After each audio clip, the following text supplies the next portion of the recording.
समक्ष हाथों को जोड़ करके बड़ी श्रद्धा से बड़े प्रेम के साथ भगवान हरि से कहा। सूत जी महाराज भी शिव महापुराण की कथा श्रवण कराते हुए शौनकादि ऋषियों को संबोधन करते हुए कहते हैं, हे महात्माओं, दक्षायणी सती देवी त्यक्ता देहास चतुर्मुखा कथम गिरसुता ब्रह्मन् बभूवद जगदम्बिका। सूत जी महाराज कहते हैं कि सती देवी ने दक्ष के यज्ञ में अपना देह त्याग दिया और वही सती देवी गिरिजा बनकर के, पार्वती बनकर के हिमालय के यहाँ पुत्री की रूप में कैसे आई, ये कथा सुनाने की कृपा करें। सूत जी महाराज कहते हैं कि सावधान होकर के सुने और यही बात कलि पावना अवतार गोस्वामी तुलसीदास जी महाराज भी कहते हैं। क्या कहते हैं कि सती मरत हरि सन बरमाया, ओ सती मरत हरि सन बरमाया,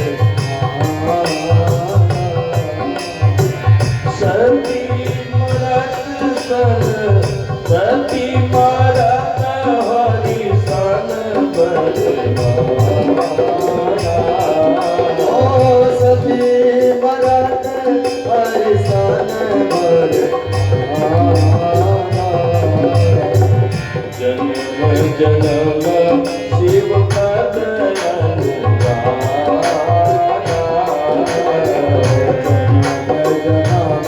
शिव पद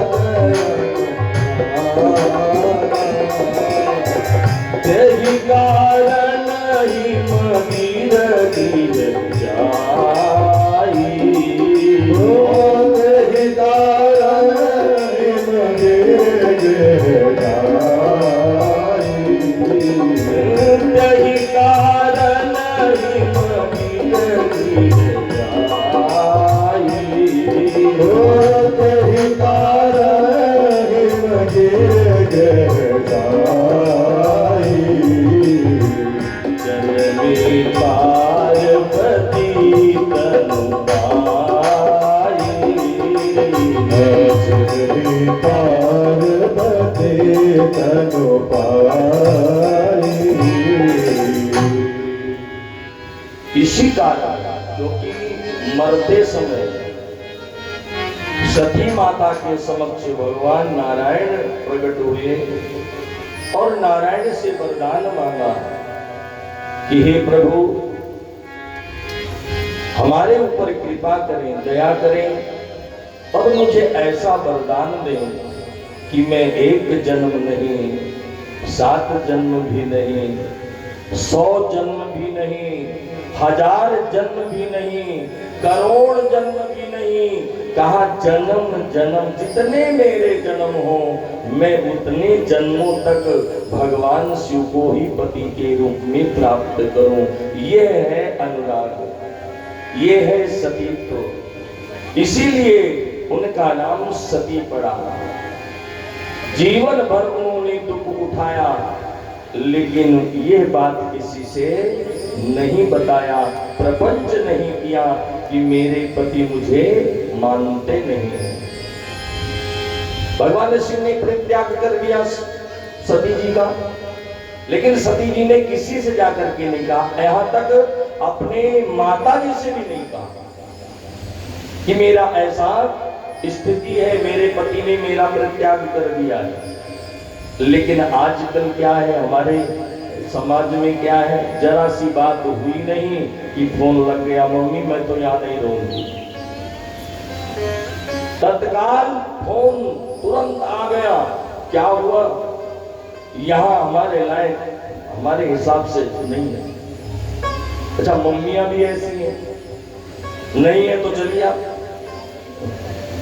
ऐसा नहीं करना चाहिए। बेटी यदि फोन करे तो उसको आप समझाएं, बेटी आज से तेरा घर वही है, जैसा भी है तुझे वही निर्वाह करना है, तेरा पति ही तेरा सब कुछ है और तेरे सास ससुर ही तेरी माता और पिता है। और सुन ले बेटी, तेरे लिए यहाँ दरवाजा हमेशा खुला है, लेकिन अगर तू झगड़ा करके आती है तो तेरे लिए दरवाजे बंद रहेंगे। वो बेटी अपने आप समझ जाएगी। सती जी ने एक बार भी अपने मायके में जाकर के ये बात नहीं बताई, लेकिन ये बात भगवान के समक्ष प्रकट किया। भगवान शिव की महिमा देख करके और कथा का महिमा देख करके सती जी ने समझ लिया कि वास्तव में कथा ना सुनने के कारण ही मेरी मति भ्रम हुई, और मति भ्रम होने के कारण ही मोह उत्पन्न हुआ, और मोह के कारण ही हम इस दशा में आ जाकर के पहुंची हैं। भगवान मुझे जन्म जन्म तक भगवान शिव महादेव के चरणों में मेरा अनुराग बना रहे और पति के रूप में मैं उन्हीं को पाऊं, ऐसा वरदान भगवान विष्णु नारायण से प्राप्त किया सती जी, और प्राणांत हो गया। और यही कारण था कि सती जी ही मां पार्वती बनकर के हिमालय और मैना के घर में आई। अच्छा, ये सती जो है कोई साधारण स्त्री नहीं है, ये भगवान की शक्ति है, भगवान शिव की शक्ति है। शिव में देखिए 3 अक्षर आता है, 3 अक्षर होता है। सा पर ई का मात्रा सी और वह शिव। शिव 3 अक्षरों से बना है, तो एक ब्रह्म है, सा ब्रह्म है और ई माया है और वह जीव है। जो जीव और माया को के अधिष्ठाता है वह भगवान शिव है। जिनके माया और जीव दोनों अधीन रहता हो वो भगवान शिव है, और शिव की शक्ति है पराम्बा जगदम्बिका।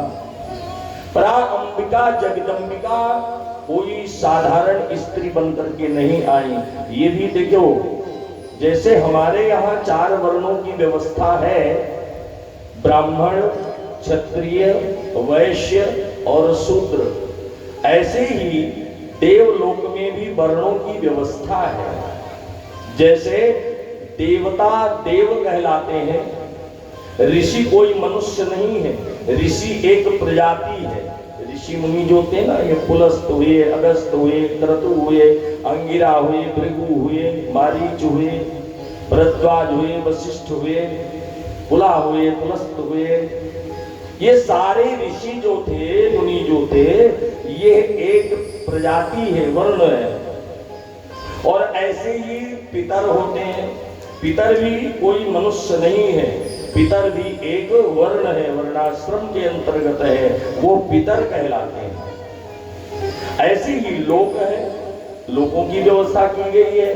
देवलोक अलग है, ऋषि लोक अलग है, पितृलोक अलग है।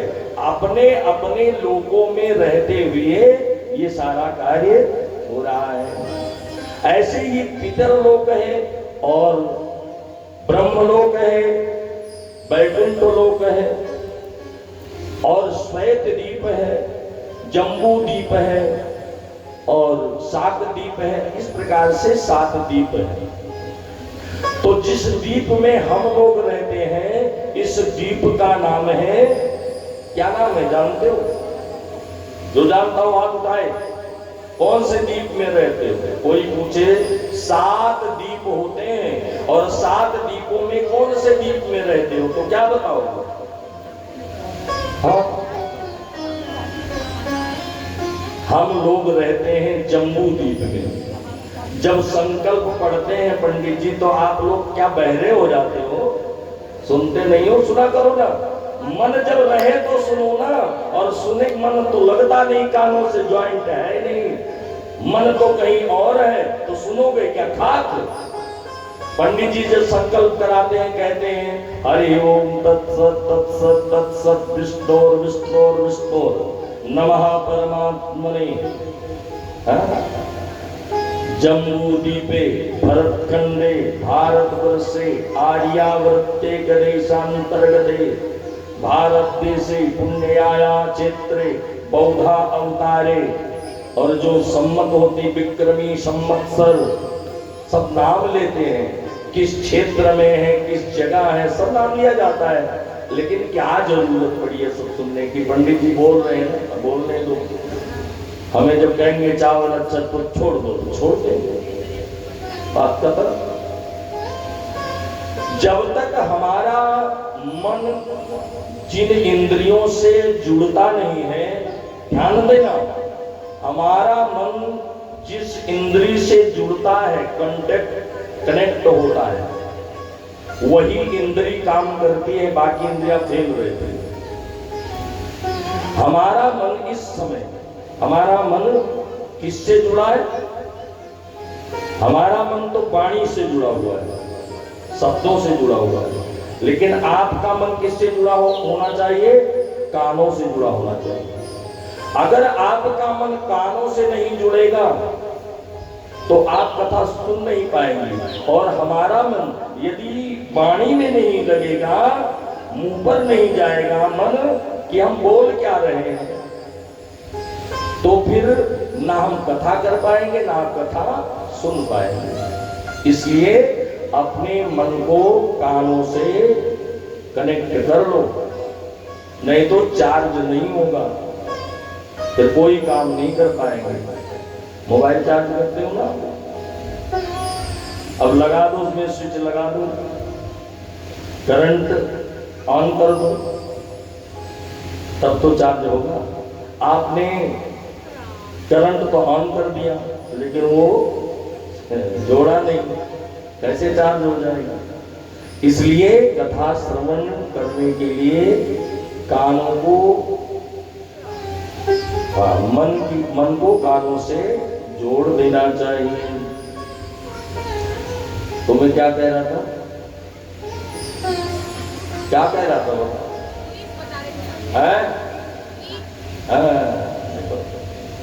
ये जोड़ोगे, जोड़ा है इन्होंने तब इनको याद है, नहीं तो भूल जाते, हम भूल गए। तो क्या हमारा शब्दों में नहीं, आप लोगों पे ध्यान चला गया है ना। जम्बू द्वीप में ऐसे ऐसे ही सारे लोक हैं, और उन लोकों में ऋषि लोक में ऋषि रहते हैं, मुनि लोक में मुनि लोग रहते हैं, देवलोक में देव लोग रहते हैं, पितृलोक में पितृलोक रहते हैं, ठीक है ना। तो इस प्रकार से दोनों को भगवान ने निर्मित किया है। एक समय की बात है, पितृलोक की, पितरों की 3 कन्याएं हैं। पितरलोक से पितरों की 3 कन्याएं, जिनका नाम है, पहली बड़ी का नाम है मेनका। ध्यान से सुनना, नहीं तो कथा तो इतनी सी है। भगवान शंकर दूल्हा बने, बारात लेकर गए भूत प्रेत पैतालों की साथ में, और गए हिमालय। हिमालय जाकर के पहुंचे, बारात की स्वागत हुई। स्वागत होने के बाद में भावर पड़ी, सिंदूर दान हुआ, कन्यादान हुआ, विवाह महोत्सव मनाया गया, कथा समाप्त हो गई। कथा बात तो इतनी सी है, लेकिन इसको सुनिए, कथा की बात सुनिए। ये अगर आपको पता रहेगा तभी तो कोई पूछेगा, बताए। और कथा सुनो, जो कथा पंडाल के अंदर यहाँ प्रांगण में सुनते हैं, ये कथा जाकर के अपने परिवार में जो नहीं आए हैं उनको बैठ के बतलाओ कि आज कथा में व्यास जी ने ये कथा सुनाई। तो वो आपको तो रिपीट किया, तो पहला नंबर तो आपको भी याद हो जाएगा कथा, और जिनको सुनाया वो भी श्रवण कर लेंगे, वो भी जान लेंगे, है ना। तो जितना पुण्य आपको कथा सुनने में मिला, उसका 6वां हिस्सा आपको कथा सुनाने में मिल जाएगा। यानी कि आपको यदि 10% यहाँ कथा श्रवण का लाभ मिलता है तो 6% और जोड़ लीजिए, 16% हो गया, है ना। तो इन कथाओं को मनन, देखो शिव पुराण में ही 3 बातें बताएगी, श्रवण, कीर्तन और मनन। मनन माने मन के द्वारा उसको बार बार मनन करिए, चिंतन करिए, और चिंतन करते करते वो भी कथा हमारे मन के हृदय में बैठ जाती है। तो 3 बहनें ध्यान पूर्वक सुनना, ये है पितरों की पुत्रियां, और पितर की पत्नी का नाम है स्वधा। क्या नाम है? स्वधा। स्वधा की 3 पुत्रियां, और ये स्वधा किनकी बेटी है? स्वधा जो है महाराज दक्ष की पुत्री है। स्वाहा नाम की जो पुत्री थी अग्नि देवता को ब्याही, और स्वधा नाम की पुत्री पितरों को ब्याही, और पितरों को जब ब्याही तो पितरों की पुत्री उत्पन्न हुई तो 3 हुई। पहली बड़ी का नाम मेनिका, और दूसरी का नाम धन्या, और तीसरी का नाम कलावती। ये 3 पुत्रियां हैं। तो ये तीनों बहनें श्वेत द्वीप में जाकर के भगवान का दर्शन करने के लिए गई, नारायण का, और वहां उससे पहले कथा का आयोजन भी वहां किया गया। क्यों? सनक, सनंदन, सनत कुमार और सनातन, ये ब्रह्मा के मानस पुत्र जहां भी जाए, जहां भी रहे, ये कथा श्रवण और कथा वाचन दोनों करते रहते हैं। तो भगवान का दर्शन करने के लिए तीनों बहनें गई, भगवान का दर्शन किया, और तीनों आकर के कथा पंडाल में बैठ गए कि अभी व्यास जी आएंगे, कथा सुनेंगे हम। और जब सनक, सनंदन, सनत कुमार और सनातन ये आए तो सब उठ करके सबको प्रणाम किया।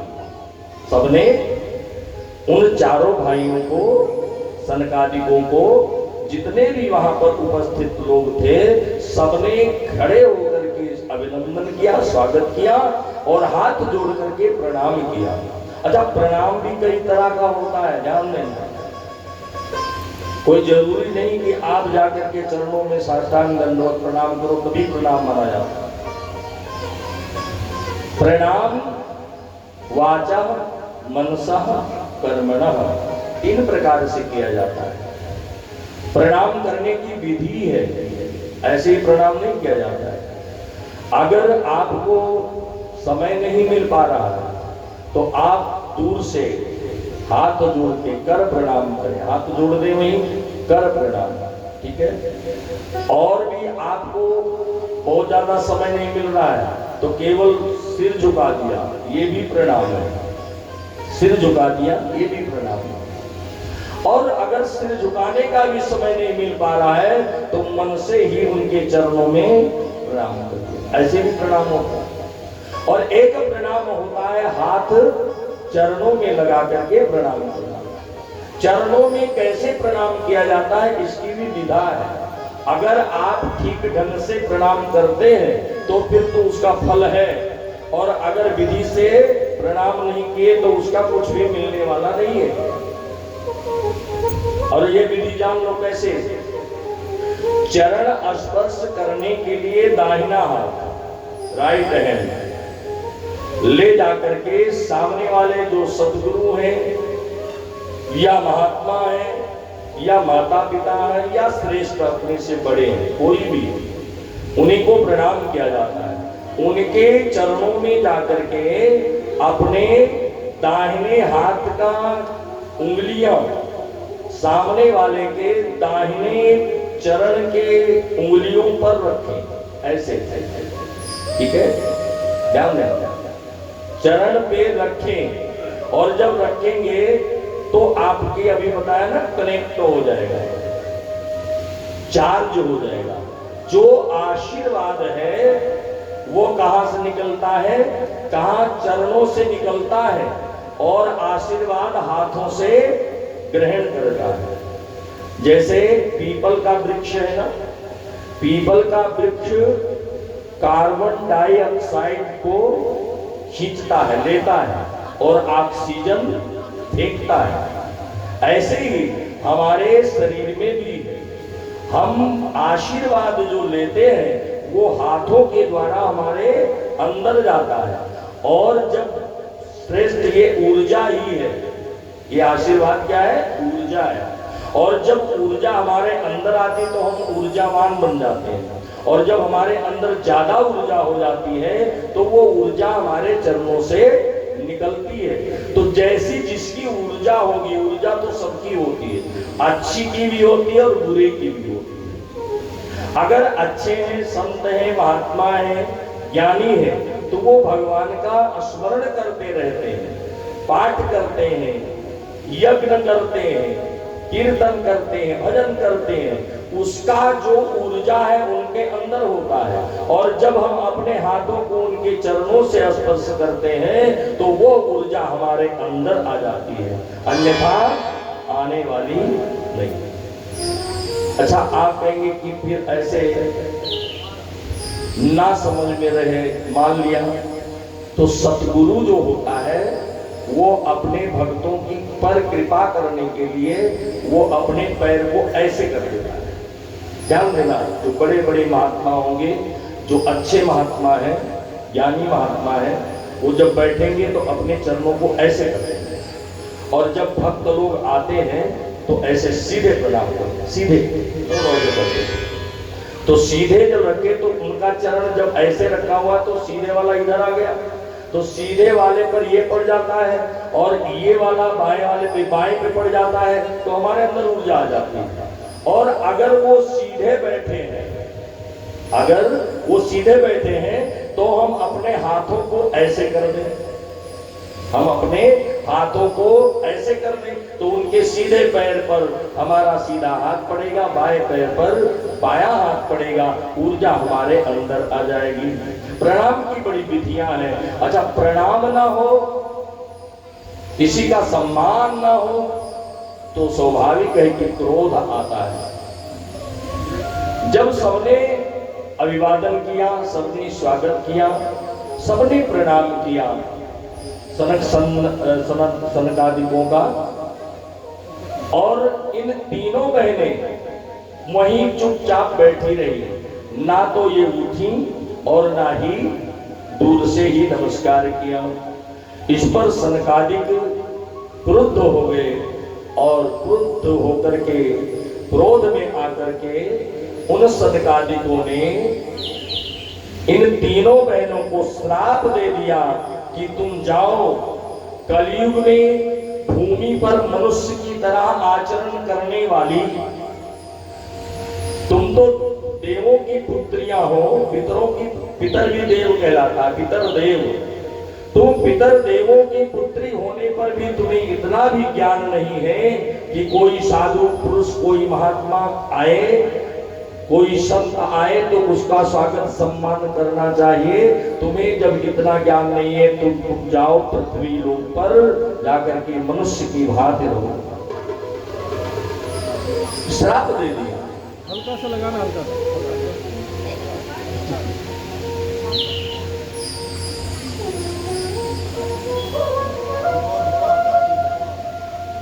महाराज जी लगाए हैं।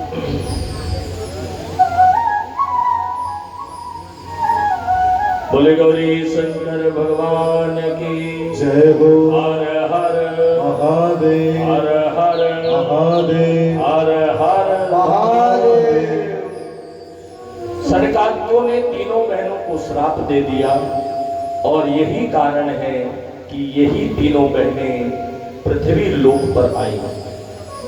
जो बड़ी बहन जिसका नाम था मेनका, वो मेनका मैना बन करके आई और इनका विवाह हिमालय के साथ हुआ।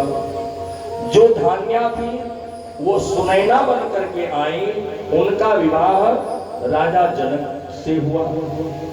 और जो तीसरी बहन थी कलावती, वो कीर्ति बन करके मनुष्य लोक में आई और उनका विवाह महाराज वृषभानु से हुआ। अब देखिए, इनकी तीनों जो बहनें थी, इन तीनों बहनों के आगे पुत्रियां हुई। जो मैना जी के थी, जो पार्वती जी का चरित्र सुनने जा रहे हैं आप लोग, तो मैना जी के यहाँ पुत्री के रूप में पार्वती बनकर के आई, और सुनैना और जनक जी के यहाँ माता सीता का रूप धारण करके उत्पन्न हुई, और त्रिभुवन जी के कीर्ति जी के यहाँ महारानी राधा जी बन करके आई। इन तीनों बहनों का एक रिश्ता है, और वो बहुत अच्छा रिश्ता है। कौन सा रिश्ता है? ये तीनों मौसेरी बहनें हैं। क्या है? तीनों मौसेरी बहनें। कौन कौन? सीता, पार्वती और राधा जी। ये तीनों मौसेरी बहन बन गई। इनका अपना एक रिश्ता है। फिर जब हिमालय के यहाँ पुत्री रूप बनकर के आएंगी, इससे पूर्व ब्रह्मादि देवताओं ने जाकर के हिमालय से प्रार्थना किया, महाराज आपके यहाँ पुत्री के रूप में महाशक्ति आवे, इसके लिए तुम्हें तपस्या करना होगा, क्योंकि तप के बाद ही आपको पुत्री रत्न की प्राप्ति होगी। हिमालय और मैना ने पुत्री प्राप्ति हेतु, संतान की प्राप्ति हेतु तपस्या किया। और कितना तपस्या किया, सूत जी महाराज कहते हैं कि हे महात्माओं, ध्यान पूर्वक सुने। आहिर्निशं शिवा शंभो चिंतयन्तो च दंपती चैत्रमास समारंभ सप्तविंशति वत्सरा। चैत्र मास से तपस्या प्रारंभ किया, और कितने वर्ष तक तपस्या किया हिमालय और मैना ने? कहा 27 वर्ष तक। सप्तविंशति वत्सरा, 27 वर्ष तक तपस्या किया पुत्री प्राप्ति हेतु, और सती प्रसन्न हुई, वरदान मांगने के लिए कहा। तो हिमालय और मैना ने कहा कि हे देवी, यदि आप प्रसन्न हैं तो पहले हमें प्रथमं सतपुत्रा में भवन्तु जगदम्बिके, वही ईशो वीरवंतम रिद्धि सिद्धि समिंगता। हे देवी, यदि हमारे ऊपर आप प्रसन्न हैं तो पहले 100 पुत्र हमें प्रदान करें।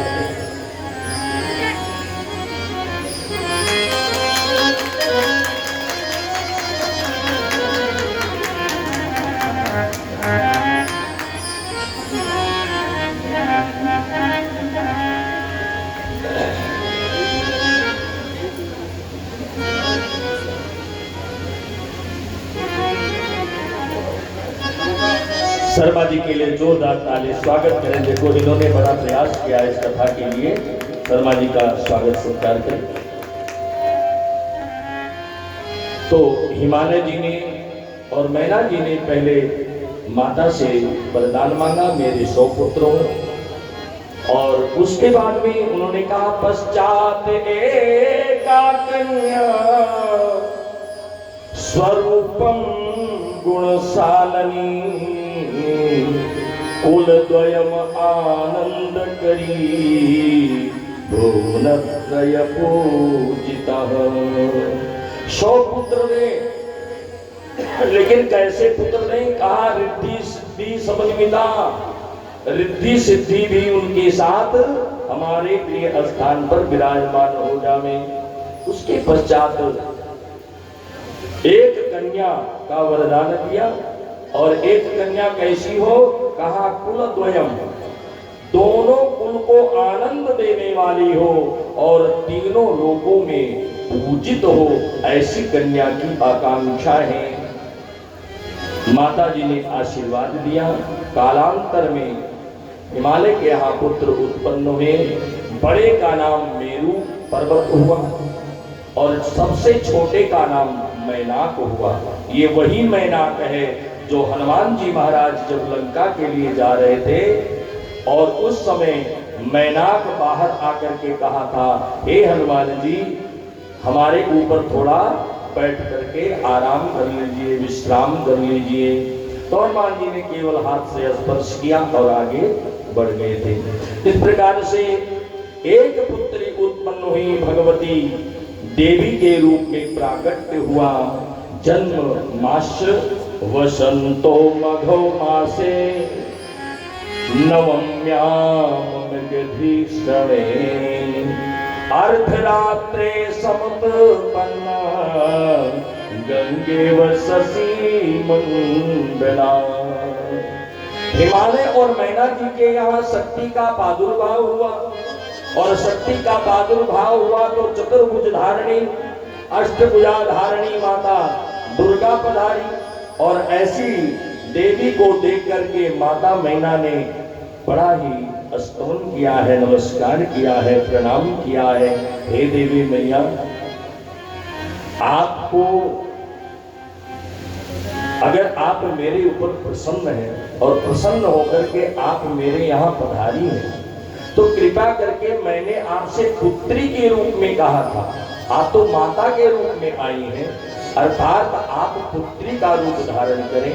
और देखते देखते ही जगदम्बिका ने छोटी सी बालिका का रूप धारण कर लिया, और फिर तो हर्ष का ठिकाना नहीं रहा। हिमालय जी ने और मैना रानी ने बहुत ही प्रकार से उत्सव मनाया है। आइए हम सब भी थोड़ी देर के लिए उत्सव मना लेते हैं।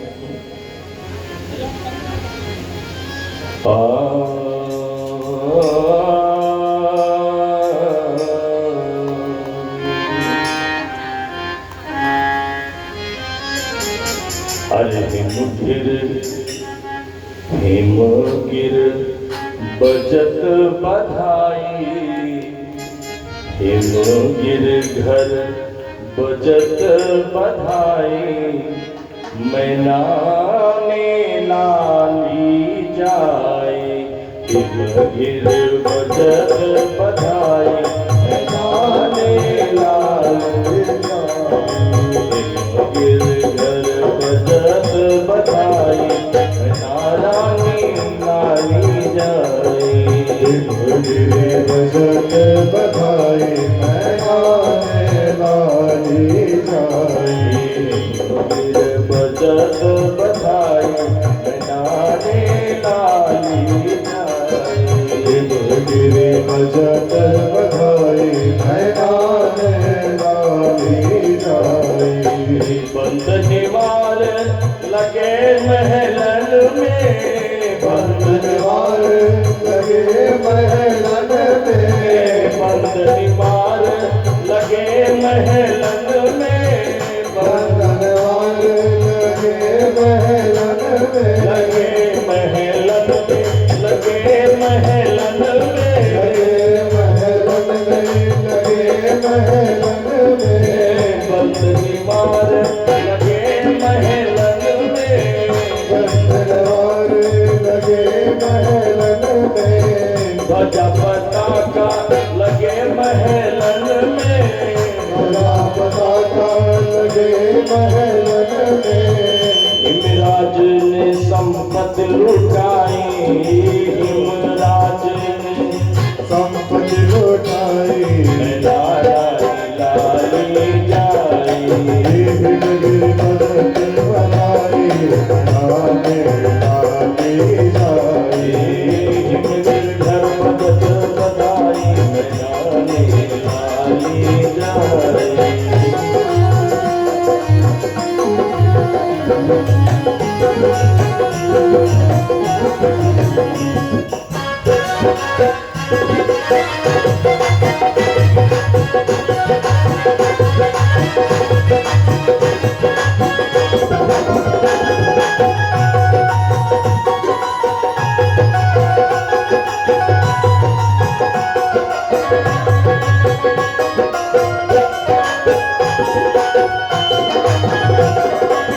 कनकताल में नीली झंडुलिया,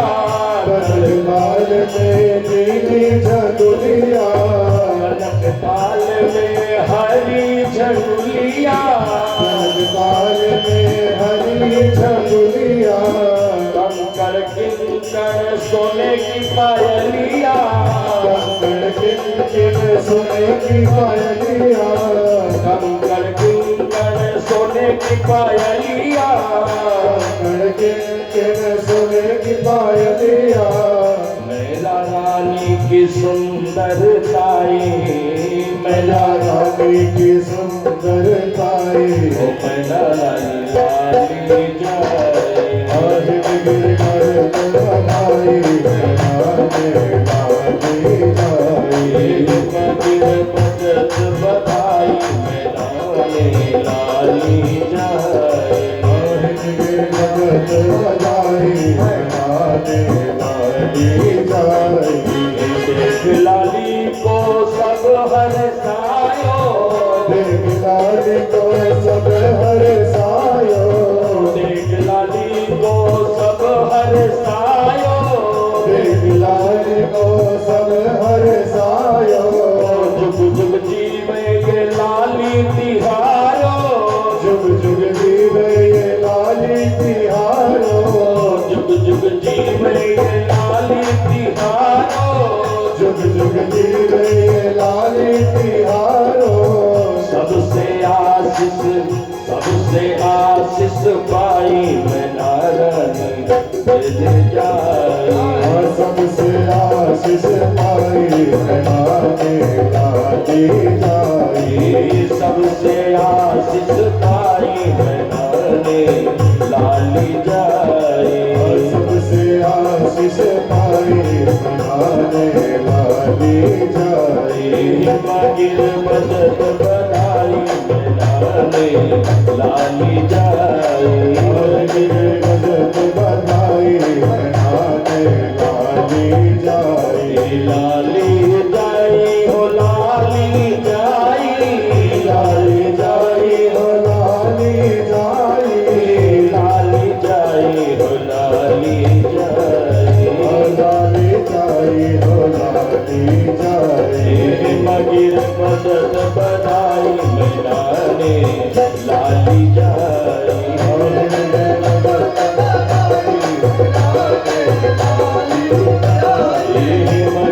बजत बधाई मेरा ने लाली जाई, मगिर बजत बधाई लाली जाई, मगिर बजत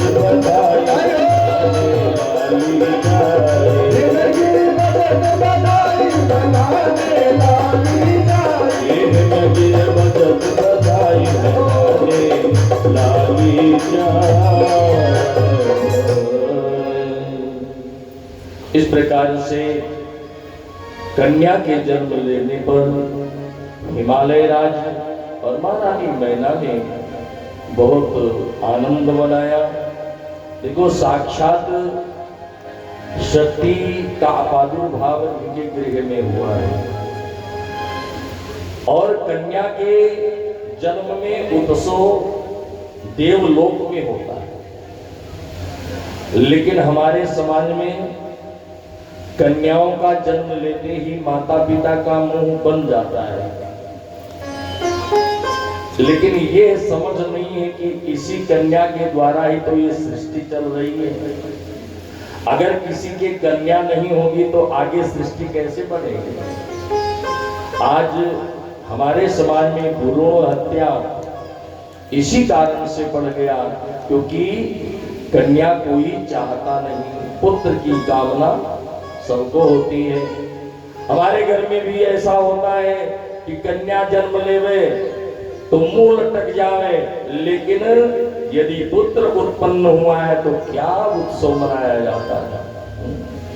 लेकिन हिमालय जी ने ऐसा नहीं किया। क्यों? क्योंकि आज भी हमारे समाज में बेटियों का स्थान बड़ा उच्च है, इनको हम देवी मानते हैं और ये बेटियां वह करके दिखाती हैं जो पुत्र नहीं करके दिखा सकता है। पुत्र बगल वाले कमरे में रहता है, महीनों महीनों बीत जाते हैं, माता पिता का हाल चाल पूछने नहीं जाता है, लेकिन यही बेटियां शादी विवाह करके विदेश में जाकर के बस गई हैं वहां से नित्य माता पिता के पास फोन आएगा और फोन पे कहेंगी, मम्मी जी पापा जी आप ठीक तो है ना? नहीं, थोड़ी बीमारी के कारण अस्वस्थ है, ठीक नहीं चल रहा है, दवाई लिया नहीं लिया, डॉक्टर को दिखाया नहीं दिखाया। और यहाँ तक वही बेटियां वीडियो कॉल करके कहती है मेरे सामने दवाई खाओ ताकि आप ठीक हो जाओ। माँ बाप के लिए बेटियां जितना कर सकती हैं उतना पुत्र नहीं कर सकता है, लेकिन सिर्फ माँ बाप के अंदर एक ही बात रहती है, ये तो बेगानी है, ये दूसरे की हो जाएगी। बेगानी होकर के भी अपने माता पिता का ध्यान रखने वाली ये बेटी ही होती है। बहुत उत्सव मनाया और नामकरण हुआ। नारद जी महाराज आए और नामकरण किया। कुलोचितेन नामनोताम पार्वती अजुहावः बंधु जना सौशील्यम गुणम संयुक्तम।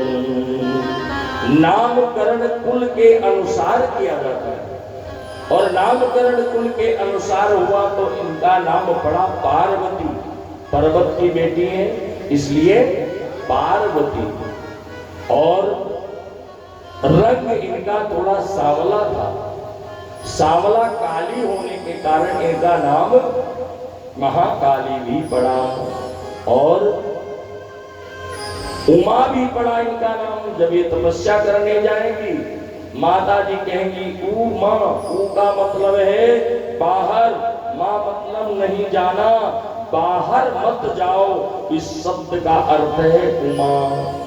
और माता जी ने यही कहा था उमा, बाहर तपस्या करने के लिए बेटी न जाओ, घर में रह करके तपस्या करो, तो उनका नाम पड़ गया उमा। नारद जी ने नामकरण किया, कुछ समय बीता है, कुछ समय के बाद में फिर नारद जी पधारे, क्योंकि नारद जी के जो हिमालय जी हैं ये यजमान है और नारद जी अपने यजमानों का खबर लेने पहुंचते रहते हैं। आज नारद जी आए तो हिमालय जी ने अपनी पुत्री का भविष्य जानने के लिए नारद जी से कहा कि नारद जी देखो हमारे पुत्री का हाथ देखिए, हमारी पुत्री कैसी है, इसके भाग्य कैसे हैं। तो नारद जी ने हस्तरेखा देखना प्रारंभ किया। सुलक्षणानि सर्वाणि त्वं सुतायाः करे गृहे एका विलक्षणा रेखा तत्फलं शृणुतः। नारद जी ने गौरी जी का हाथ देखा और हाथ देकर के कहते हैं कि हे महाराज सुलक्षणानि, सुलक्षणानि सर्वाणि, आपके पुत्री के हाथ में सारे शुभ लक्षण दिखाई दे रहे हैं, सारे अच्छे लक्षण दिखाई दे रहे हैं, लेकिन उसमें से एक रेखा विलक्षण है। उस रेखा के बारे में कहते हैं कि वो जो रेखा है विलक्षण है, ये बाद में बताएंगे। जो अच्छी रेखा है उसके बारे में सुनो। यही बात गोस्वामी तुलसीदास अपने शब्दों में कहते हैं कि शैल सुलक्षण सुता तुम्हारी, शैल सुलक्षण सुता तुम्हारी, शैल सुलक्षण सुता तुम्हारी, शैल सुलक्षण सुता तुम्हारी। सुना हो जया गब गुण कोई जानी, सुना हो जब अब गुण कोई जानी, सुना हो जया अब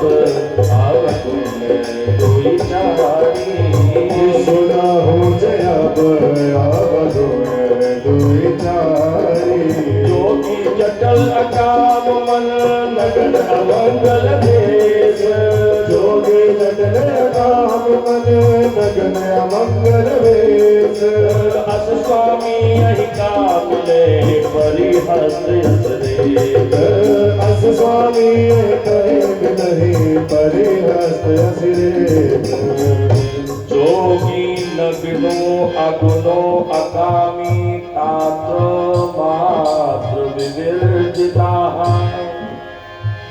अमानो अशुभ भेषश्च पतिरस्या किले दुसह। सूती महाराज कहते हैं कि हे महात्माओं, नारद जी ने जो अच्छे लक्षण थे वो तो बताया कि इसका पति तीनों लोक का स्वामी होगा, इसका पति अजर होगा, अमर होगा, अविनाशी होगा, त्रिगुणातीत होगा इसका स्वामी, इसका पति त्रिगुणातीत होगा, तीनों गुणों से परे होगा। लेकिन हिमालय महाराज उसको समझ कुछ और रहे हैं। उन्होंने कहा कि आपका जो जमाई होगा महाराज वो कैसा होगा? कहा अगुणों होगा। अगुण मतलब कि उसके अंदर कोई गुण नहीं होंगे, ऐसा हिमालय ने सुना। लेकिन नारद जी क्या कह रहे हैं? जो तीनों गुणों सत रज और तम, इन तीन गुणों के भी परे होगा, ऐसा पति होगा। समझ हिमालय जी कुछ और रहे। कहा अकामी, जो कामना शून्य होगा। भगवान शिव की कोई कामनाएं है क्या? नहीं है, वो अकामी है। लेकिन हिमालय जी समझ रहे हैं कि वो काम, उसके हृदय में काम की वासना नहीं होगी। और तात मात विवर्जिता, उसके माता पिता नहीं होंगे, ऐसा हिमालय ने जाना समझा। लेकिन नारद जी कहते हैं कि ये लक्षण किसी और में नहीं, ये लक्षण केवल भगवान शिव में दिखाई देते हैं। महाराज अरे जे जे बर के दोष पठाने, जे जे बर के दोष बखाने, जे जे बर के दोष बखाने, जे जे बर के दोष बखाने, ते सब शिव ये सब शिव पाहि मैं अनुमाने। जो विवाह शंकर सन होई, जो विवाह शंकर सन होई, दोषव गुण सम सब कोई, दोष गुण सब सब कोई। जो विवाह शंकर सन होई, जो विवाह शंकर सन होई। नारद जी कहते हैं महाराज ये जितने अवगुण है ना आपको लगते हैं, जोगी, जटिल, अकाम मन, नगन नग्न रहने वाला, अमंगल भेष धारण करने वाला, ये इसको पति मिलेगा। अस्वामी यह का मिले, इसको पति ऐसा मिलेगा। और परिहस्त असरेख, ऐसा हाथ में रेखा बता रही है। लेकिन महाराज जो जो गुण हमने बताए हैं ये गुण भगवान शिव में पर्याप्त है। इसलिए मैं अनुमानित रूप से कहता हूं कि भगवान शिव में ये सारे गुण पर्याप्त हैं। और यदि तुम्हारी पुत्री का विवाह भगवान शिव से हो जाए तो फिर जो जो ये दोष है ना, ये दोष नहीं रह जाएंगे, ये दोष गुण में बदल जाएंगे। क्योंकि भगवान शिव सामर्थ्यवान है और सामर्थ्यवान के यहाँ जो दोष भी यदि है तो वो भी दोष भी गुण में परिवर्तित हो जाता है। क्यों? क्योंकि समरथ कहूँ नहीं दोष गोसाई। असमरथ कहो नहीं दोष गोसाई। समरथ कहूँ नहीं दोष गोसाई। समरथ कहो नहीं दोष गोसाई। रवि पावक सुरसर की नाई। रवि पावक सुरसरी की नाई। समरथ कहो नहीं दोष गोसाई। असमरथ कहो नहीं दोष गोसाई। भगवान शिव सामर्थ्यवान है, इसलिए सामर्थ्यवान होकर के उनको कोई जो अवगुण है वो दोष जो है वह गुण में परिवर्तित हो जाते हैं। इसलिए सामर्थ्यवान के लिए कोई दोष नहीं होता है। कहा कैसे? कहा रवि पावक सुरसर की नाई। कहा प्रभु दोषो ना दुखाय। प्रभु दोषो ना दुखाय दुख दोष प्रभो हिषा। रवि पावक गंगा नाम तत्र गेया निदर्शिना। अर्थात हमारा शास्त्र कहता है कि भगवान में जो दोष भी है ना, जो ईश्वरीय तत्व से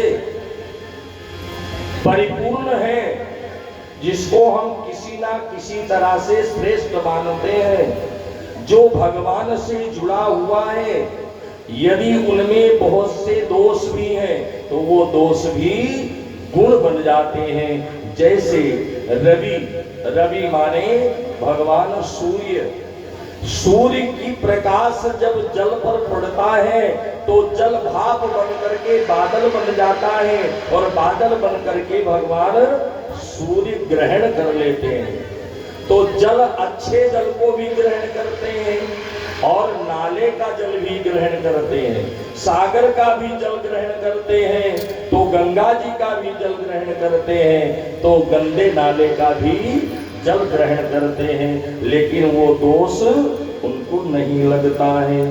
पावक यानी अग्नि, अग्नि में हम अच्छी चीजें वस्तुएं भी डालते हैं, अग्नि में औषधियां भी डालते हैं, और अग्नि में गंदी वस्तु भी डाल देते हैं, तो भी वो जला करके भस्म कर देती है, लेकिन अग्नि कभी दोष की भागी नहीं होती है। गंगा जी, गंगा जी में हम अनन्य प्रकार के पापों को धोने के लिए जाते हैं, गंगा में स्नान करके हम पवित्र हो जाते हैं, धुल जाता है, लेकिन उस दोषों को प्राप्त करके भी गंगा दोष की भागी नहीं रहती है। उसी प्रकार भगवान शून्य ये दोष गुण में परिवर्तित हो जाएंगे, ऐसा नारद जी को समझाया, हिमालय जी को समझाया। हिमालय और मैना ने मन में बड़ा दुख माना, कहा कि मेरे जमाई ऐसे होंगे। नारद जी ने कहा नहीं देवी, ऐसी बात नहीं है।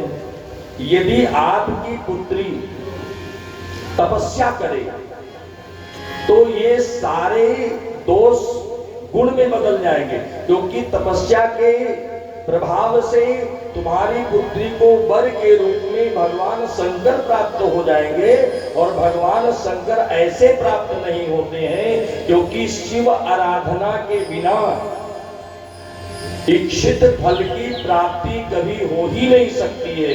इसलिए अगर ये भगवान शिव की निमित्त तपस्या करे तो इसको भगवान शिव प्राप्त हो जाएंगे, और फिर भगवान शिव जब इसको प्राप्त हो जाएंगे तो सारे दोष गुण में बदल जाएंगे। इसलिए आपकी पुत्री तपस्या करे। और नारद जी ने गौरी जी को बुला करके उनके कान में मंत्र दिया। कौन सा मंत्र दिया? कौन सा मंत्र दिया? पंचाक्षर मंत्र। पंचाक्षर मंत्र जो है ओम नमः शिवाय। ये तो भ्राष्टर हो गया। ओम, एक अक्षर ओम नमः शिवाय, ये तो 6 अक्षर हो गए। तो पंचाक्षर किसे कहते हैं? नमः शिवाय, ये पंचाक्षर मंत्र है, क्योंकि सर्वप्रथम नाद प्रकट हुआ और नाद से ओम प्रकट हुआ, ओम से ब्रह्मा विष्णु महेश प्रकट हुए और ओम से ही यह मंत्र प्रकट हुआ, नमः शिवाय। ओम में 5 अक्षर हैं, अकार उकार मकार नाद और बिंदी, और इन्हीं 9 जो 5 अक्षर हैं नमः शिवाय, ये नमः शिवाय आदि मंत्र है, भगवान शिव का मूल मंत्र है। और ये मंत्र सब लोग जपते हैं, यहाँ तक जितने बड़े बड़े ऋषि मुनि हुए सब ओम नमः शिवाय ही जपते थे। महाराज वशिष्ठ ओम नमः शिवाय जपते थे, महाराज दधीची ओम नमः शिवाय मंत्र जपते थे, सारे देवी देवता ओम नमः शिवाय मंत्र जपते थे। क्यों? क्योंकि ओम नमः शिवाय आदि मंत्र है, भगवान शिव का मूल मंत्र है। इस मंत्र को अक्सर हमें जप करना चाहिए। लेकिन आजकल तो मंत्रों को भी अलग अलग मंत्र बना देते हैं। आजकल तो मैं जगह जगह मंदिरों में लिखा हुआ देखता हूँ, मेरा चित्त फट जाता है। मंत्र हो मंत्र रहे ठीक है, मंत्र है उसको मंत्र कहा जाए ठीक है, लेकिन मंत्र नहीं है वो और उसको कहा गया मूल मंत्र है, ये गलत है। आप लोगों ने तो सुना होगा, सब जगह लिखा हुआ आपको मिल जाएगा, श्री शिवाय नमस्तुभ्यम, श्री शिवाय नमस्तुभ्यम। ये मंत्र हर जगह देखने को आपको मिलता होगा। और ये भी कहा जा रहा है कि ये मंत्र भगवान शिव का मूल है, ये गलत है। मंत्र हो सकता है लेकिन ये मंत्र नहीं है, ध्यान देना। ये मैं व्यास गद्दी से चैलेंज के साथ कहता हूं, ये मंत्र नहीं है, ये श्लोक का आधा क्या चौथाई हिस्सा है। श्री शिवाय नमस्तुभ्यम पूरे श्लोक का चौथाई हिस्सा है। इसका पूरा श्लोक मिलता है शिव महापुराण में कि श्री शिवाय नमस्तुभ्यम मुखम व्याहते यथा तन मुखम पावनम तीर्थम सर्व पाप विनाशनम। श्री शिवाय नमस्तुभ्यम मुखम व्याहते यथा। श्री शिवाय नमस्तुभ्यम एक भाग हुआ, एक भाग एक श्लोक में 4 पद होते हैं, 4 पद होते हैं, 4 खंड किया जाता है। जैसे गायत्री मंत्र को हमारे शास्त्र कहते हैं कि मुख से बोल करके कभी जप नहीं करना चाहिए, क्योंकि ये वेद मंत्र है, सबसे पहले प्रकट हुआ गायत्री मंत्र, इसको बोलना नहीं चाहिए। लेकिन अगर मान लिया बोलना ही पड़े तो इसको 4 भागों में बांट दिया जाए। ऐसे ही ये श्लोक भी है, एक भाग हुआ श्री शिवाय नमस्तुभ्यम और दूसरा भाग हुआ मुखम व्याहते यथा, दूसरा भाग, और तीसरा भाग हुआ तन मुखम पावनम तीर्थम, तन मुखम पावनम तीर्थम, ये तीसरा भाग हुआ। और चौथा भाग हुआ सर्व पाप विनाशनम। ये 4 पदों का एक श्लोक बनता है। सुन लो भैया, तुम भी कथावाचक हो, शिव पुराण करते हो, मत करना ऐसे। देखो समाज में विकृति फैलाने वाले बहुत मिल जाते हैं, समाज में विकृति नहीं फैलनी चाहिए। ठीक है, आनंद के साथ कथा करो, आनंद लो, ठीक है, लेकिन जो हमारी सनातनी पद्धति है, जो हमारा मूल मंत्र है, मूल मंत्र को हम बिगाड़ रहे हैं। हम व्यास गद्दी पर बैठ करके अनर्गल बात करें, जो मर्जी मन में आवे वही कह दे, नहीं करना चाहिए। आजकल और हो रहा है, बैठे बैठे अपने घर पे लोगों से जो है ऑनलाइन शिव अभिषेक कराया जाता है। ऑनलाइन बैठे बैठे शादियां भी हो जाएंगी, ऑनलाइन बैठे बैठे आपकी सत्यनारायण कथा भी कर देंगे पब्लिक को। ये आपके लिए ठीक है, हितकर है, आप अपने घर में बैठे हैं और आनंद ले रहे हैं मंत्रों का, लेकिन ये कल्याण करने वाला नहीं है। ये पूजा कराने वाले, अभिषेक कराने वाले, शादी कराने वाले, सत्यनारायण कथा करने वाले ब्राह्मण को तो फायदा मिल जाएगा। दक्षिणा भी ऑनलाइन कर देंगे, दक्षिणा तो उनको मिल जाएगा, लेकिन आपके पूजा करने का जो फल है वो निगण्य हो जाएगा, शून्य हो जाएगा, वो आपको मिलने वाला नहीं है। इसलिए हमारी शास्त्रिक जो विधियां हैं उनको हम तहस नहस ना करें, उसको विकार न फैलाएं।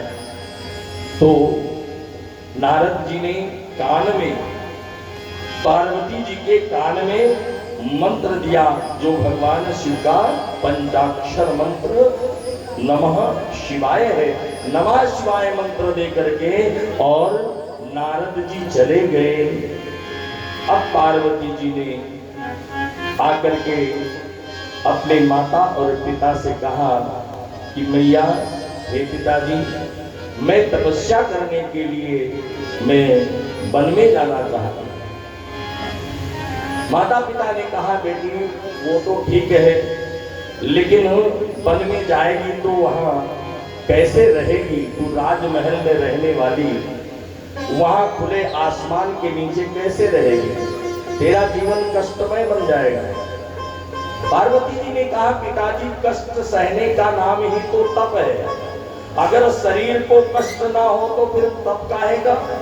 तप का मतलब यह है कि गर्मी में भगवान का नाम लेकर ओम नमः शिवाय जपिए, तो गर्मी में कैसे जपे? एसी चला के नहीं। हमारा शास्त्र कहता है कि आप जप करने बैठे हैं और गर्मी का महीना है, मई जून का महीना है, भीषण गर्मी पड़ रही हो, उस समय अपने चारों तरफ अग्नि जला लो और गर्मी पैदा कर दो, ताकि और गर्मी हो, तप हो। फिर उसको पंचाग्नि कहते हैं। पंचाग्नि जला करके फिर तपस्या करो, शरीर को कष्ट दो, उसी का नाम तो तप है। पार्वती जब जाने लगी, मैना ने कहा, उमा बेटी, घर में रह करके तू तपस्या कर सकती है, घर में रह करके तपस्या कर, जंगल में मत जा, वन में मत जा। और नाम पड़ गया उमा। लेकिन पार्वती जी ने कहा, मैया आप चिंता न करो, आपकी बेटी भगवान शिव को प्राप्त करके ही रहेगी और कठिन तपस्या करेगी जा करके। आप चिंता छोड़ दीजिए, मुझे कुछ होने वाला नहीं है और मैं जरूर भगवान शिव को प्राप्त कर लूंगी। आजकल की माताएं होती तो कहती कोई बात नहीं है, मैं पंडित जी ने कहा है कि सोमवार का व्रत रख लो, अच्छा पति मिल जाएगा। आकर के अपनी माँ से बताई, मम्मी आज मैं मंदिर गई थी तो मेरी जन्मपत्री देखा पंडित जी ने और कहा कि 16 सोमवार का व्रत कर लो, तुम्हें अच्छा पति मिल जाएगा, जल्दी विवाह हो जाएगा, तो व्रत कर लो। तो कहा बेटी कर लेना, अच्छी बात है, व्रत तो करना चाहिए। मैया पर मैं करूं तो कैसे करूं? उन्होंने कहा है कि एक समय भोजन करना है, वो भी मीठा, मीठा भोजन करना है। हाँ माँ, पर मैं मीठा नहीं खा पाऊंगा, मीठा नहीं खा पाऊंगा। टक टक टक टक फोन मिलाया, बहन के पास फोन किया, दीदी वो बेटी कह रही थी कि सोमवार का व्रत रखना चाहती है और पंडित जी ने कहा है मीठा भोजन करना है। अरे नहीं, मेरी बेटी ने भी तो 16 सोमवार का व्रत किया है, उसने तो नमकीन खाया है। नमकीन खाओ, कोई बात नहीं, एक समय हाँ नमकीन खा लो। अच्छा क्या हुआ मम्मी? अरे वो दीदी कह रही है कि नहीं नमकीन खाया जाता है। हाँ तब ठीक है, व्रत रखो। हमारी तो तपस्या किस प्रकार से। पार्वती जी वन में गई, मात पिता पुनि यह मत भावा, मात पिता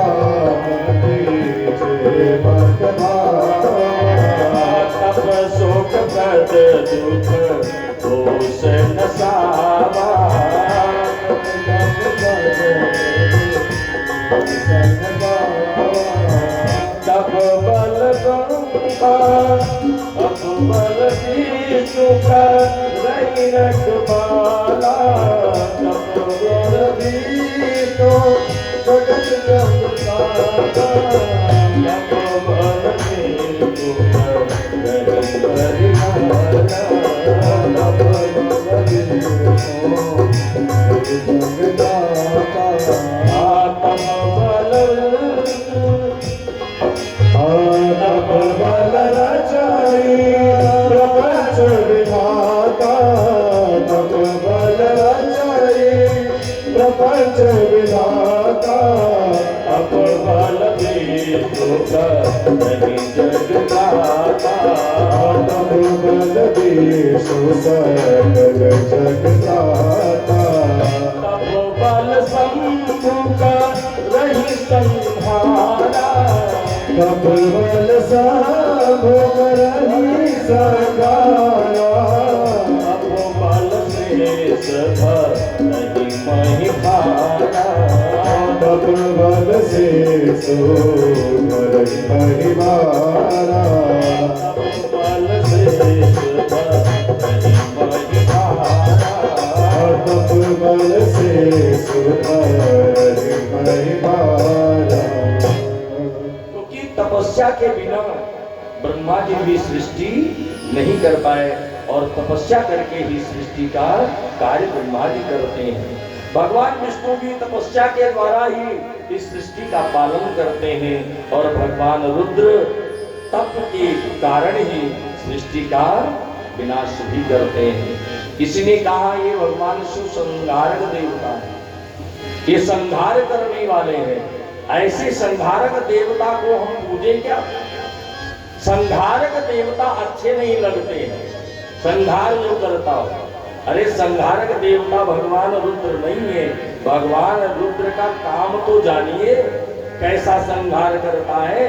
यमराज थोड़ी है या फांसी देने वाला जल्लाद थोड़ी है। भगवान शिव ऐसे संहारक नहीं है। जल्लाद संहारक होता है, जब जज जजमेंट कर देता है इनको फांसी की सजा सुनाई जाए तो फिर वहां जल्लाद ही रस्सी डालता है और प्राण ले लेता है। ऐसे भगवान करते हैं क्या? या यमराज बनकर आकर के एक एक प्राणी को जो है बांध करके ले जाते हैं, काल रूप में आते हैं। ऐसे संहारक देवता है क्या? भगवान रुद्र संहारक कैसे हैं ये ध्यान से सुने आप। भगवान शिव संहारक ऐसे हैं कि वो जब ये सृष्टि पाप से भर जाती है और भगवान शिव की इच्छा भी पूर्ण हो जाती है खेल से, एको अहम द्वितीयो नास्ति के सिद्धांत पर आ जाते हैं, तब भगवान रुद्र बन करके सब कुछ, ये एक एक व्यक्ति नहीं, दानव दैत्य मनुष्य ऋषि मुनि जन देवता और अन्न पिंड जो भी है, पृथ्वी है और आकाश है, पाताल है, जो 14 लोक है, ये सब सारा भगवान रुद्र अपने में ही समेट लेते हैं। ये संहार करते हैं, ऐसे संहार करते हैं।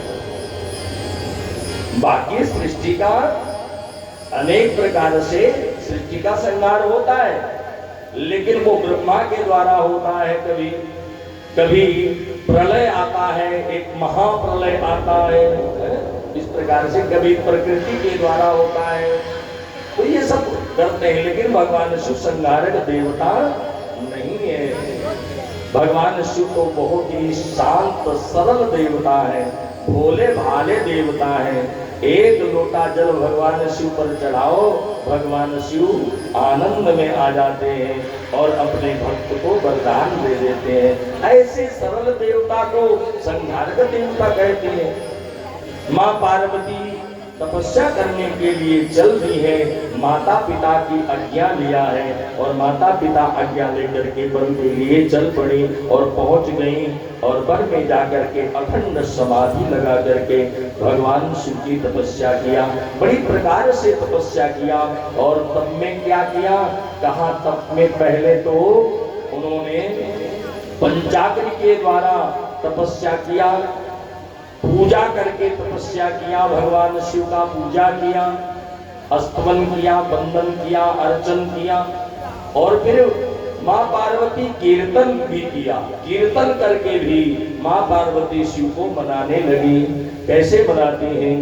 अरे करन लागी हो, करन लागी, करन लागी हो, करन लागी, गौरी शिव की आराधना करन लागी, गौरी शिव आराधना करन लागी, गौरी शिव की आराधना करन लागी, गौरी शिव की आराधना करन लागी, करन लागी हो, करन लागी, करन लागी हो, करन लागी, उमा शंभु की उपासना करन लागी, उमा शंभु की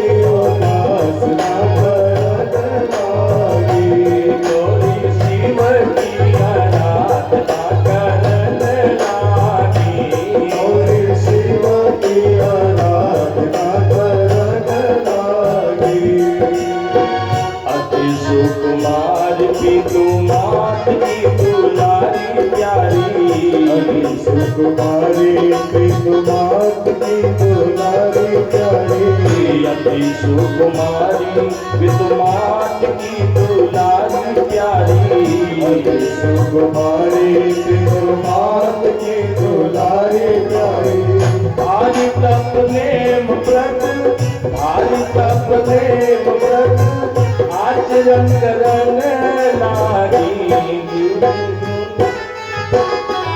करन लागी, गौरी शिव की आराधना करन लागी, करन लागी, ओ करन लागी, करन लागी, ओ करन लागी, उमा शंभु की उपासना करन लागी, उमा शंभु की उपासना करन लागी।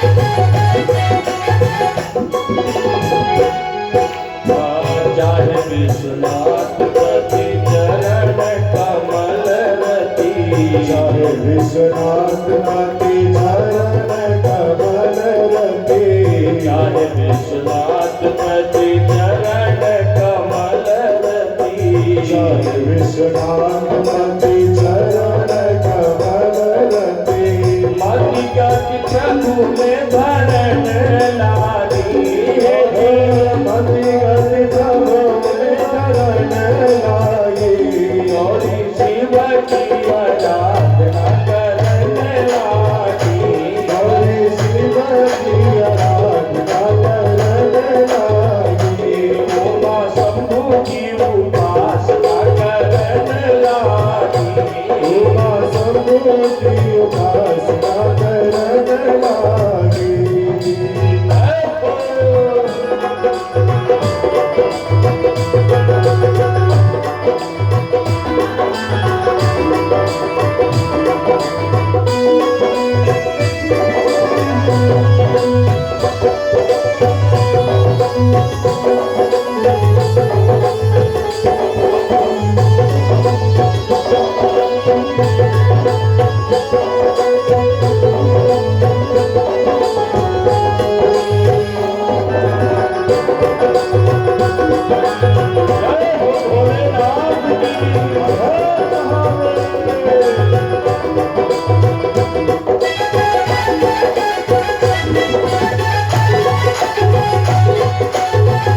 के चरण लागी निर्मल चरण शरण लागे गौरी शिव की आराधना करन लागी गौरी शिव की आराधना करन लागे उमा शंभु की उपासना करन लागी उमा शंभु की उपासना करन लागे करने लागी हो करने लागी करन लागे हो करन लागे उमा शंभु की उपासना करने लागी उमा शंभु की उपासना करन लागे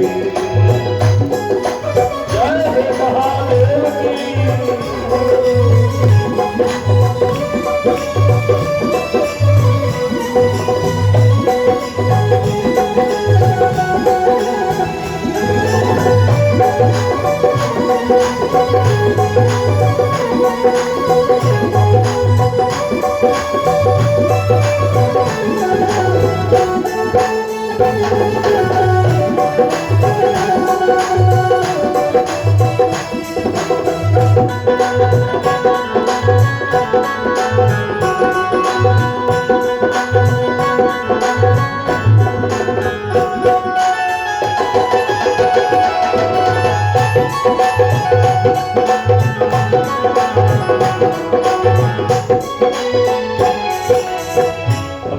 अनोखी रीत सहज विमल प्रीत अनोखी रीत सहज विमल प्रीत अपनी अनोखी रीत सहज विमल प्रीत अनोखी रीत सहज विमल प्रीत शिव जी के हिया को हरण लागी जी शिव जी नहीं को हरण लागे शिव जी के हिया को हरण लागी शिव जी नहीं को हरण लागे गौरी शिव की आराधना करन लागी और शिव की आराधना करन लागे उमा शंभु की उपासना करन लागी उमा शंभु की उपासना करन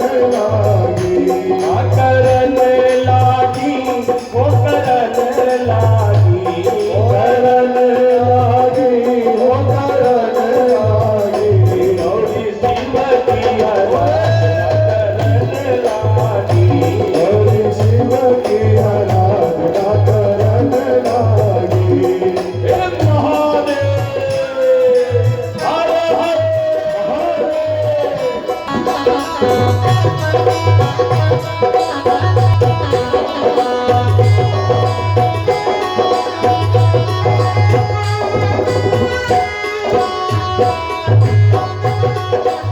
Thank you.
मही परी सुखाई बेल पात मही परी सुखाई तीन सहस सम्मत सोई खाई सहस समत सोई खाई तुम पर हरे सुखाने परना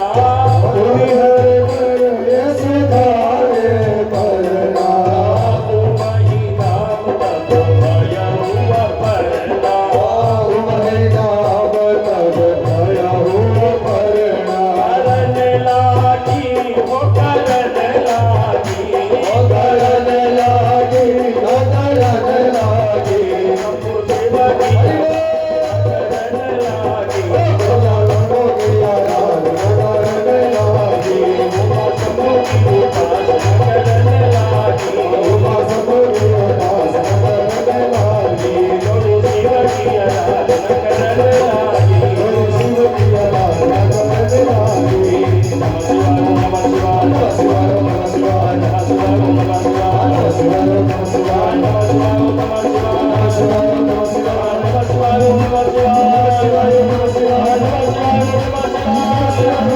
शिवाय नमः शिवाय नमः शिवाय नमः शिवाय नमः शिवाय नमः शिवाय नमः शिवाय नमः शिवाय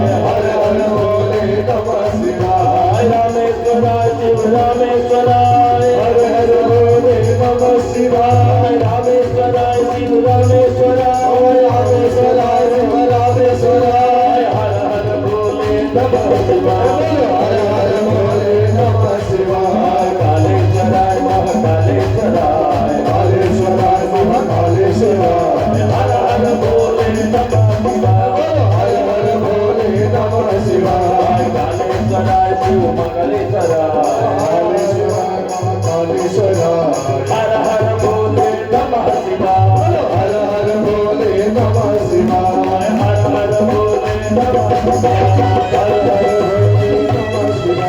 हर हर भोले नमः शिवाय हर हर बोले नमः शिवाय नमः शिवाय नमः शिवाय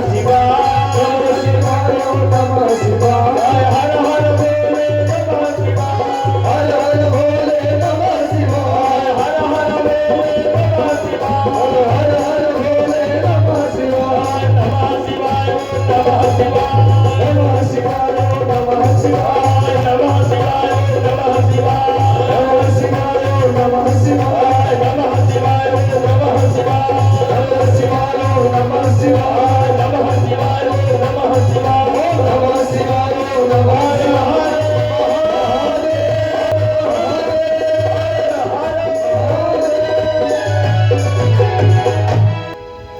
माता पार्वती ने घोर तपस्या किया। कैसी तपस्या किया? माता पार्वती ने अपने हृदय में भगवान शिव को धारण किया।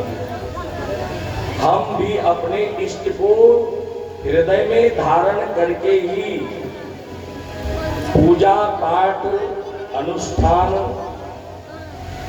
तप करें, क्योंकि जब तक हृदय में ईश्वर ध्यान में नहीं आता तब तक हम पवित्र ही नहीं होते। ये नहाने से पवित्रता नहीं आएगी, ये अनेक प्रकार के शंपू लगाने से पवित्रता नहीं आती है। नहाने धोने से आप स्वच्छ हो जाते हैं, लेकिन पवित्रता कब आती है? जब हम अपने इष्ट को हृदय में धारण करते हैं। पुंडरीकाक्ष भगवान, कौन से भगवान? पुंडरीकाक्ष भगवान को अपने हृदय में धारण करो तो हम पवित्र होते हैं। तो पहला काम गौरी जी ने क्या किया? उर्धरी उमा प्राण प्रिय चरना जाय विपिन लाल तप करना। पहले अपने इष्ट का ध्यान किया। इष्ट कौन है? नारायण है, क्योंकि सती मरत हरि सन वर मांगा। क्या मांगा? कि प्रभु मुझे शिव पति की रूप में प्राप्त हो। नारायण को हृदय में धारण किया, पुंडरीकाक्ष भगवान को हृदय में धारण किया, और तब गौरी माता पवित्र हुई। वो तो पवित्र है ही है, उनके बारे में क्या, लेकिन जो लीला के रूप में कार्य कर रही है वो तो नियम के अनुरूप ही करना पड़ता है। क्योंकि जब आप नहा धो करके आते हैं घर से, पूजा के पंडाल में बैठते हैं, पूजा करने के लिए उपस्थित होते हैं, तो सबसे पहले पंडित जी जल लोटे से जल लेकर के छिटका मारते हुए आपको 3 बार आचमन कराते हैं। 3 बार आचमन करने से क्या हुआ? कहा आपके दैहिक, दैविक और भौतिक 3 प्रकार के जो ताप है वो शांत हो गए, लेकिन फिर भी पवित्र आप नहीं हुए। पवित्र कब हुए? जब कहा उन्होंने कि अपवित्र पवित्रो वा सर्वा अवस्थांगतो विवाह यह अस्मरेत पुंडरीकाक्षम सह वाहिया भयंतरा शुचि। शुचि माने होता है पवित्रता। जब हम किसी भी अवस्था में रहे, चाहे पवित्र हो अथवा अपवित्र हो, दोनों अवस्था में जब तक हम अपने इष्ट को या पुंडरीकाक्ष भगवान को हृदय में धारण नहीं करते हैं, तब तक हम पवित्र नहीं होते हैं। और जैसे ही भगवान पुंडरीकाक्ष यह अस्मरेत पुंडरीकाक्षम सह, वह व्यक्ति कहा सह, वह पवित्र हो जाता है, अंदर और बाहर से दोनों प्रकार से पवित्र हो जाता है। पवित्र होकर के तपस्या किया पार्वती जी ने। कहा कि क्या क्या किया? कहा जप किया, भगवान के नामों का जप करना। फिर तप किया, तप माने शरीर को तपाना, पंचाग्नि जला करके तप करना, गर्मी में, सर्दी में आकंठ जल में रह करके तपस्या करना, और व्रत किया, संकल्प किया, यम किया, नियम किया। इन नियम को धारण किए और कहते हैं कि सम्मत सहस, कितने? सम्मत सहत 1000 वर्ष तक, सम्मत सहस्त्र मूल फल खाए। क्या खाया? 1000 वर्ष तक तपस्या करते हुए यदि पार्वती जी ने कुछ खाया तो क्या खाया? कंद मूल फल। फल खा करके 1000 वर्ष तक तपस्या किया, और साग खाए 7 वर्ष गवाए। साग, जो साग पत्ती होती है, साग को खा करके 100 वर्ष तक तपस्या पार्वती जी करती रही, जोड़ते जाना। सम्मत सहस माने 1000 वर्ष तक कंदमूल खाया और 100 वर्ष तक साग खाया, साग खा करके तपस्या किया। और कहा 3000 वर्ष तक इन्होंने तपस्या किया। कहा साग खाए 7 वर्ष गवाए, और बेल पाती, जो बेल पत्र है, बेल पाती मही परी सुखाई।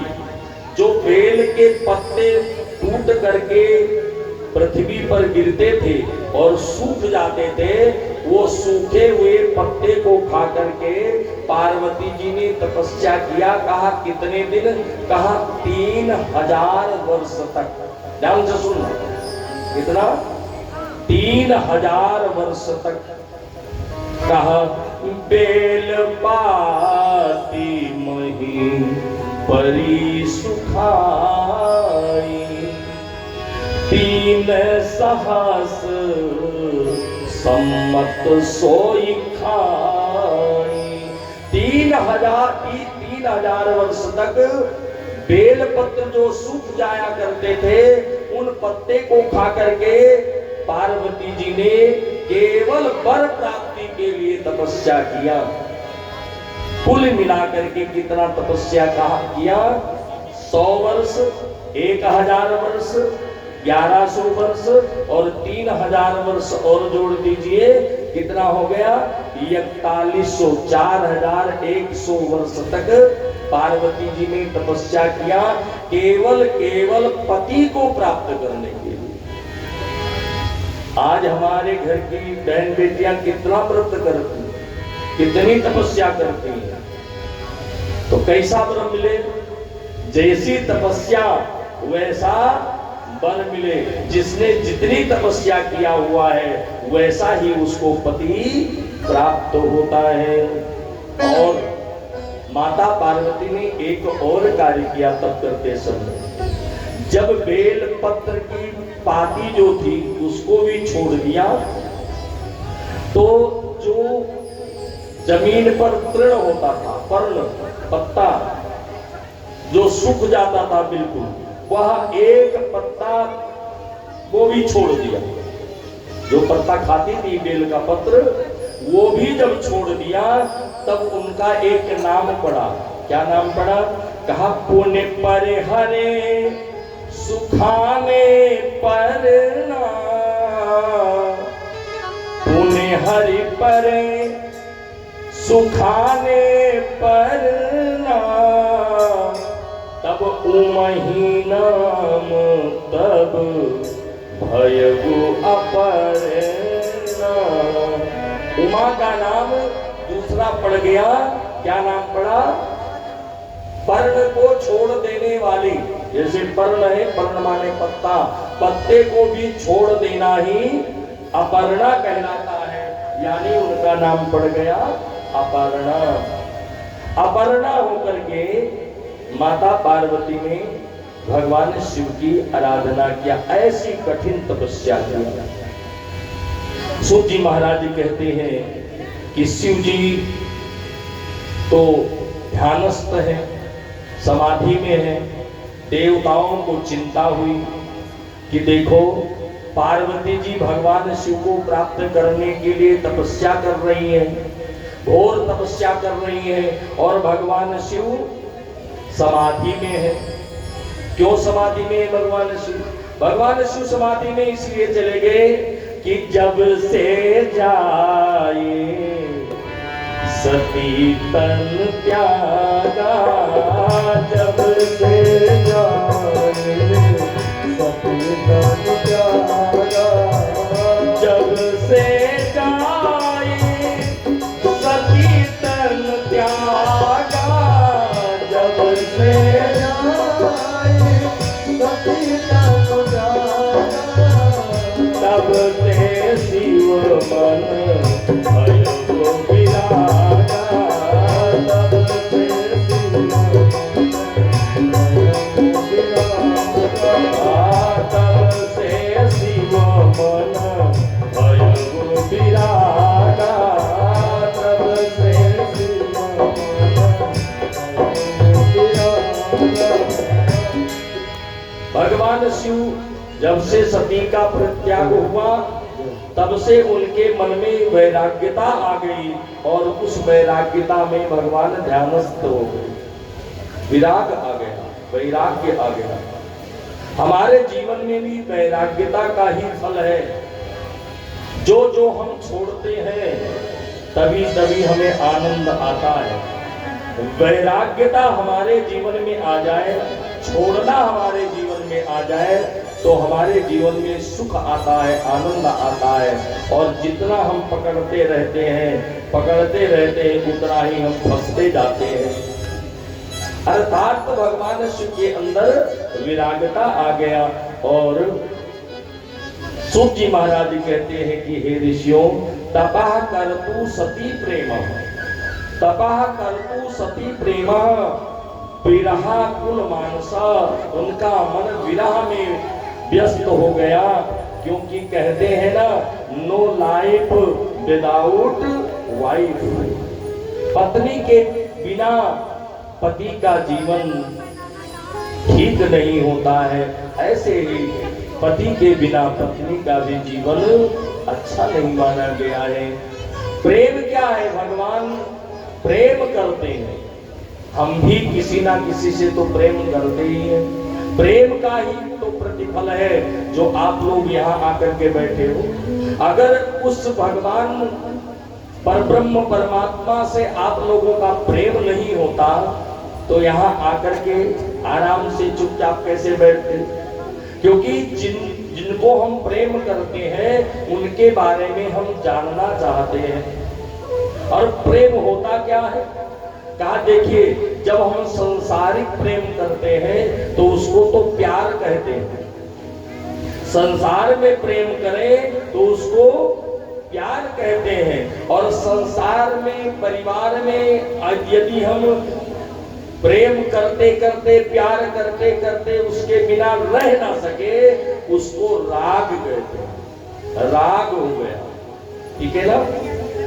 लेकिन भगवान प्रेम में वास करता है। ईश्वर प्रेम में वास करता है। चाहे वो संसार से आप प्रेम करें, परिवार से प्रेम करें, या समाज से प्रेम करें, या भगवान से प्रेम करें, प्रेम में ईश्वर का वास होता है। और जब प्रेम में ईश्वर का अवतरण हो जाता है, उसी प्रेम को हम भक्ति कहते हैं। प्रेम में ईश्वर का अवतरण हो जाए, उसी प्रेम को भक्ति कहते हैं। और बुद्धि में, हमारी बुद्धि में ईश्वर का अवतरण हो जाए तो उसको ज्ञान कहते हैं। और हमारे कर्मों में ईश्वर का अवतरण हो जाए, उसी को धर्म कहते हैं। समझ में आया तभी ताली बजाना, समझ में आया तभी ताली बजाना। प्रेम में ईश्वर का अवतरण ही भक्ति है। और हमारे बुद्धि में ईश्वर का अवतरण हो जाए